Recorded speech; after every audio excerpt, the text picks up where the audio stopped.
Jesus cleanses a leper. The centurion's faith. As Jesus descended from the mountain, the crowd that had been captivated by his teachings followed closely, their hearts stirred by the profound truths he had spoken. Among them was a man who carried a burden unlike any other. This man was a leper, his body marked by the ravages of disease, and his spirit weighed down by isolation. Though cast out by society and avoided by all, he came forward with a courage born of desperation and faith. The leper fell to his knees before Jesus, bowing low in both reverence and hope. His voice, raw with emotion, trembled as he said, "Lord, if you are willing, you can make me clean." He spoke not with entitlement, but with humble trust, placing his fate in Jesus' hands. Jesus looked at the man, his expression filled with compassion. While others would recoil in fear or disgust, Jesus stepped closer, reaching out his hand. The crowd gasped softly as he did the unthinkable. He touched the man. His voice was steady, full of both authority and tenderness. "I am willing, be cleansed." In that instant, the man's skin, once marred and broken, became whole. The disease vanished as though it had never existed. A wave of astonished murmurs rippled through the crowd, but Jesus, ever mindful, turned to the man and said firmly, "See that you tell no one, but go, show yourself to the priest and present the offering that Moses commanded, as a testimony to them." The man nodded, overwhelmed with gratitude, and hurried to obey. Later, as Jesus entered Capernaum, another figure approached him, this time a centurion. The man, a Roman officer of considerable authority, came not with the arrogance of power, but with the humility of one seeking help. He bowed before Jesus and implored, "Lord, my servant is lying paralyzed at home, fearfully tormented." Without hesitation, Jesus responded, "I will come and heal him." But the centurion quickly shook his head, his voice filled with a mixture of humility and conviction. "Lord, I am not worthy for you to come under my roof, but just say the word, and my servant will be healed. For I also am a man under authority, with soldiers under me, and I say to this one, 'Go,' and he goes, and to another, 'Come,' and he comes, and to my slave, 'Do this,' and he does it." Jesus paused, marveling at the faith radiating from the centurion's words. Turning to the crowd that had followed, he said, "Truly, I say to you, I have not found such great faith with anyone in Israel." His voice carried both admiration and a gentle rebuke, for the faith of this warrior exceeded that of many who had grown up hearing the promises of God. Jesus continued, his words carrying a prophetic weight. "I say to you that many will come from the east and west and recline at the table with Abraham, Isaac, and Jacob in the kingdom of heaven. But the sons of the kingdom will be cast out into the outer darkness. In that place, there will be weeping and gnashing of teeth." The crowd listened, their hearts stirred by the gravity of his message, a reminder that faith, not heritage, would define one's place in God's kingdom.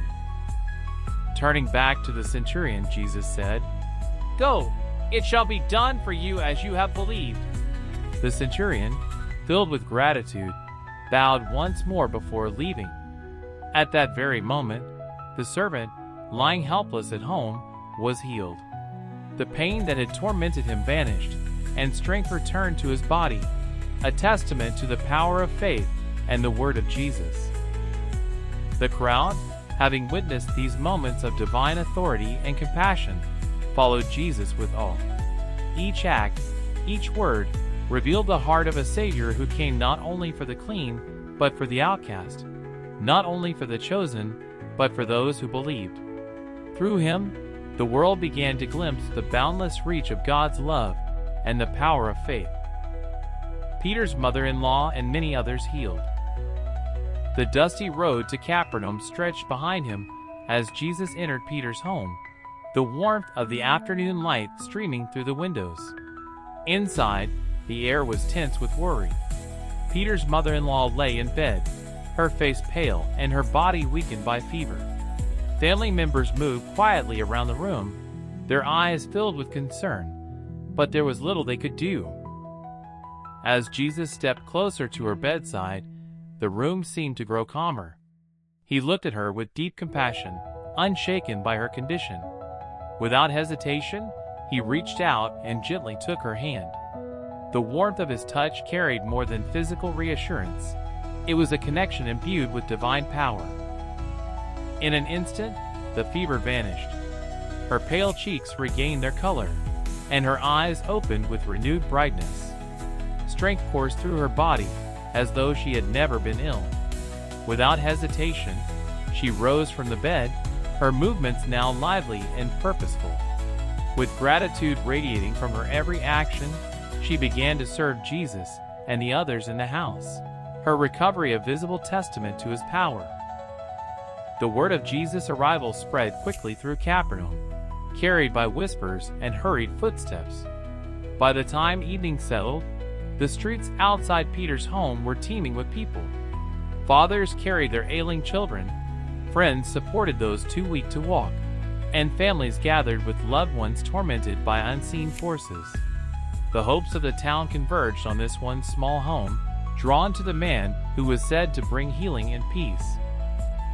Jesus stepped outside into the cool night air, his presence commanding yet gentle. One by one, they brought the afflicted to him. With just a word, he cast out demons, freeing those bound by torment. His voice carried authority that no spirit could withstand. With a touch or a glance, he healed every sickness, restoring broken bodies and weary souls. Lame feet began to walk, muted voices sang with joy, and lives shattered by illness were made whole. The people watched in awe, their hearts swelling with gratitude and wonder. Though their burdens had weighed heavy, they now felt the lightness of hope, a hope rooted in the one who stood before them. Each healing, each word spoken, seemed to echo something ancient yet alive, a fulfillment of promises spoken through the prophets. Matthew's account captures the essence of this moment. He himself took our infirmities and carried away our diseases. In Jesus, the prophecies of Isaiah came to life. He wasn't simply addressing physical ailments. He was bearing the weight of humanity's brokenness, embodying a love and power that transcended anything the people had known. As the night wore on, the stars above seemed to shine brighter, a reminder that something extraordinary was unfolding. Jesus' actions that day were more than miracles. They were a revelation, a glimpse of the kingdom of heaven breaking into the world, where healing, hope, and restoration flowed freely to all who believed. And the people, now united in their shared wonder, carried the stories of that evening in their hearts, a light to guide them in the days to come. Discipleship tested. The evening air was heavy with the murmurs of the crowd, each person clamoring for a moment with Jesus. As the press of people grew, he turned to his disciples and gave clear instructions. "Let us depart to the other side of the sea," he said, his tone steady but firm. The vastness of the lake beckoned, a place of quiet refuge from the throng. As he prepared to leave, a scribe approached him, his eyes wide with admiration. "Teacher," the man declared passionately, "I will follow you wherever you go." Jesus turned to him, his gaze penetrating yet calm. "The foxes have holes, and the birds of the air have nests," he said, his words carrying a quiet gravity. "But the Son of Man has nowhere to lay his head." The scribe's enthusiasm met the reality of discipleship, a life of sacrifice, uncertain and unrooted in the comforts of this world. Another disciple approached, hesitation in his voice. "Lord," he pleaded, "permit me first to go and bury my father." Jesus' response, while firm, carried the urgency of his mission. "Follow me," he commanded, "and allow the dead to bury their own dead." His words, though sharp, reminded the disciple that the call to follow him demanded full and immediate devotion. Jesus and his disciples made their way to the boat, the shoreline fading into the dimming light of dusk. As the vessel pushed off into the water, the rippling waves reflected the quiet calm of the evening sky. Jesus, weary from the day, found a place to rest, and soon fell into a peaceful sleep. The sound of the water lapping against the boat served as a gentle lullaby, soothing the hearts of his disciples.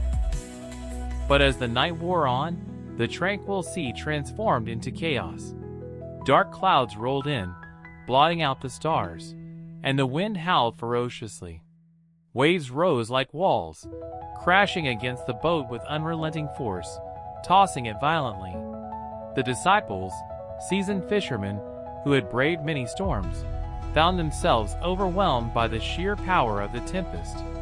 Water poured into the boat, and their shouts of panic were swallowed by the roar of the storm.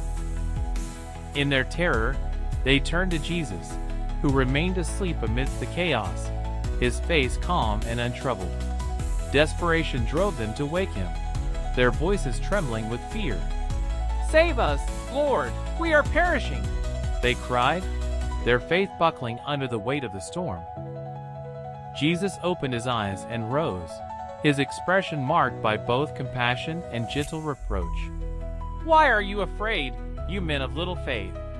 he asked, his words cutting through their panic. His question carried a deeper meaning. Had they not yet understood the authority and power of the one who was with them? Then, standing tall against the ferocious wind, Jesus extended his hand and spoke. With a voice that commanded both heaven and earth, he rebuked the winds and the sea. Instantly, the storm ceased. The waves calmed, the winds fell silent, and the surface of the water became as smooth as glass. The silence that followed was profound, broken only by the disciples' ragged breaths. The men, drenched and trembling, stared at Jesus in awe. "What kind of a man is this?" they whispered to one another, their voices hushed. "That even the winds and the sea obey him?" They had seen miracles before, but this display of authority over nature left them utterly amazed. The one who could calm the raging storm with a word was no mere teacher. He was something far greater. As the boat drifted peacefully across the now still waters, the disciples' hearts were filled with wonder and a deepening understanding of who Jesus truly was. The storm had tested their faith, and though they faltered, it also revealed to them the boundless power and presence of their Lord, a truth they would carry with them long after the sea was left behind. Jesus casts out demons. The boat glided to the shore, the waters calm after the storm that had tested the disciples' faith. As Jesus and his disciples stepped onto the land of the Gadarenes, the landscape before them was stark, dominated by tombs carved into the rocky hillsides. The air was heavy, filled with an eerie stillness that carried the weight of untold anguish. From the shadows of the tombs emerged two men, their appearance wild, and their demeanor terrifying. Their eyes burned with a violent intensity, and their movements were unpredictable, like storm winds tearing through a fragile village. These men had long been outcasts, driven to the desolate places by the demons that tormented them. No one dared to come near this path, for the mere sight of them was enough to drive travelers away in fear. But Jesus did not turn away. As he stood there, his presence unshaken, the men cried out with voices that were not their own. "What business do we have with each other, Son of God?" The demons within them shrieked, their tones filled with both fear and defiance. "Have you come here to torment us before the time?" Nearby, a herd of swine grazed on the hillside, unaware of the supernatural confrontation unfolding just yards away. The demons, sensing the inevitable, began to plead, their voices trembling with desperation. "If you are going to cast us out, send us into the herd of swine." Jesus stood firm, his gaze unwavering. With a single word, spoken with authority, he commanded, "Go!" In that instant, the men convulsed, their bodies writhing as the demons fled. The spirits, now driven out, entered the herd of swine. The peaceful hillside suddenly erupted into chaos as the entire herd, gripped by a frenzied terror, charged down the steep bank and plunged into the waters below, perishing in the sea's depths. The herdsmen, who had been watching from a distance, stood frozen in shock for a moment before fleeing. They ran to the city, their voices breathless and urgent as they recounted everything: the terrifying men from the tombs, the herd's inexplicable demise, and the man who had commanded such power with a single word. Before long, the entire city stirred with alarm, and a crowd began to gather. They came out to meet Jesus, their faces a mixture of awe, fear, and unease. As they approached, they saw the two men, no longer wild and violent, but calm, their expressions clear and free from torment. It was undeniable that something miraculous had occurred, and yet the weight of the event left them uneasy.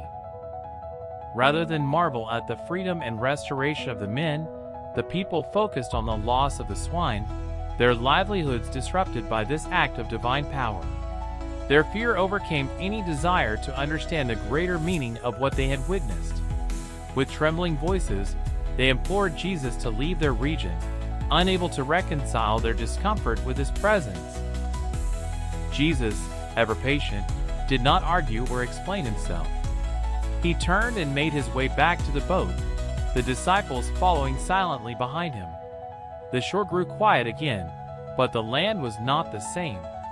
Two lives had been restored.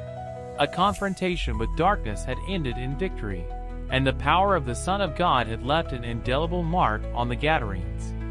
For those willing to see, the light of hope had broken through, even in the shadow of tombs.